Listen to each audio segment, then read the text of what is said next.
Now, OPEC Plus, the group of 22 nation oil-producing countries, is facing a dilemma.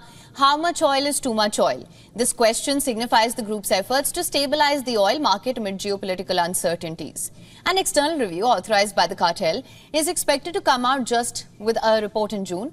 The report will tell the world the pumping capacity of member states.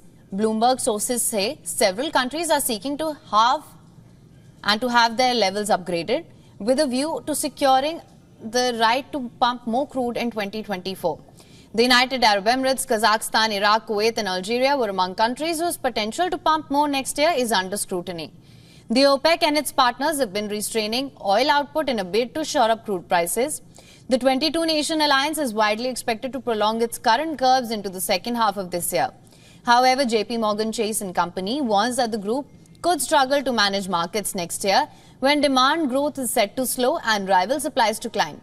Many experts also believe that the review could be academic, as many countries are not able to produce enough oil due to inadequate investment and operational disruptions. Meanwhile, oil-rich Saudi Arabia is trying to put brakes on its ambitious economic diversification plan in order to avoid overheating, which could cause inflation to quicken and leakages. Speaking at the Qatar Economic Forum, Finance Minister Mohammed Al Jadaan said, and I'm quoting here, "If you don't allow your economy to catch up with your projects, basically what will happen is you'll import a lot more. So giving it more time is actually wise. It's not actually the funding that is the constraint, it's actually the economic leakage." Of late, the economic makeover known as Vision 2030 has been hitting some snags. Under the blueprint, Saudi Arabia is pumping hundreds of billions of dollars into largely underdeveloped non-oil sectors.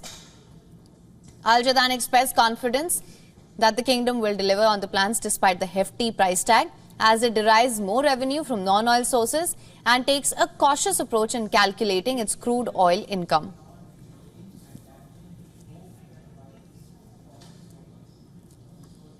For latest news, download the WION app and subscribe to our YouTube channel.